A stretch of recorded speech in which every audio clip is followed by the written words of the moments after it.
So is there a benefit to like having the fruit and whatnot just stay out in the field? Yeah, you know, it just adds to the soil. And it'll probably be like melons spring up everywhere. Yeah. Oh, that's what I was wondering. Yeah. The secret melons. Okay. Yeah. Neat. Spring up everywhere. So tell me about. So if we don't have food from the field right here, where is it? Well, we still have some on 40th Street, and then the rest of it will be coming from Duncan this time of the year. We usually start there around the end of July, 1st of August, and we'll go in Duncan until you know, like mid-October, whenever we get a freeze over there. Last year, I think we got almost into November sometime before. Oh, you're kidding! Yeah. Wow. So it just kind of depends on the time of the year, but we usually have until the middle of October. But usually by first part of October, everything is happening here again. We have the greens coming on and stuff again. It doesn't take very long for those. It's about 45 to 60 days for most greens. And we usually have our first lettuce ready by September 27th. Is kind of always our goal. Oh, okay. Neat. So how did you find Duncan or pick Duncan? Like, where is it and why did you Well, choose Duncan to is go there? actually right on the New Mexico border. It is technically in Arizona. But I met this guy a long time ago through some gourds that I grew. Yeah. A long time ago, like 95 or 96.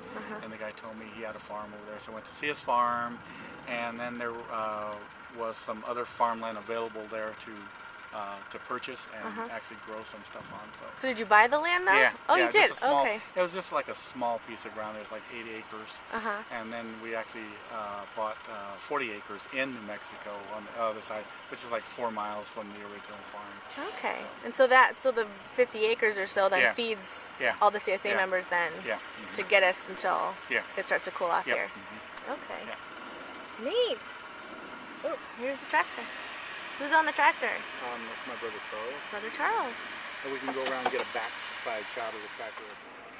So how did it come about that you started farming in this field here, right by the freeway in South Phoenix? I got this piece of ground through Glenn. Remember Glenn Hilton? He farmed it for a little bit.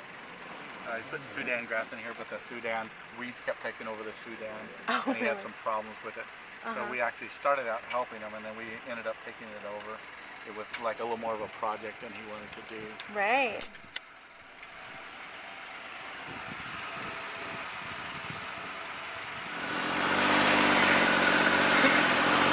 And you can see how well it actually puts things under the ground here. Yeah. Oh, yeah. Like 2 feet. Yeah. It goes about, we usually try to go like about 16 inches deep. Okay, so say it's probably measured. Yeah. Okay. It's 16 inches deep. It turns it over really well.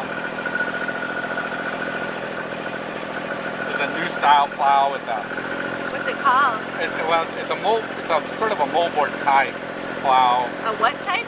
It's a moldboard type. Moldboard? But it's the new style of plow. The other ones used to be like the flip over moldboard type. Okay. But this one actually goes through the ground easier and faster, has less resistance, just the way that it's built. Right, well you have the first spot that kind of loosens it, that makes it easier for the second and the third area. Yeah, it just flips the ground over here. What Brian is doing here, it just buffs the clods up a little more. So it's just like a finer tooth comb kind of thing. Yeah, just plows it, and see how the clods are a little rough here. Yeah. And so if he goes over it when it's kind of soft like this, see how there's moisture still in here. It'll break them up really easy.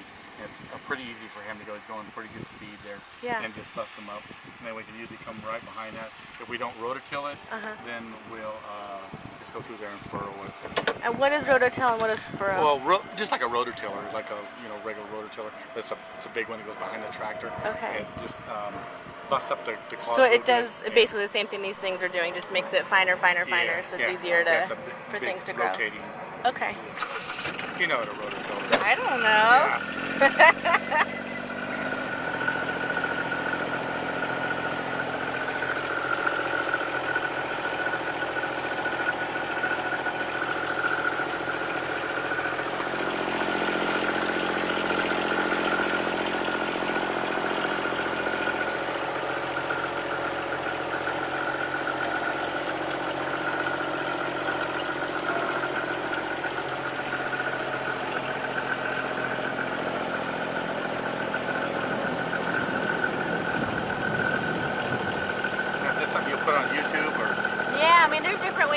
it, but...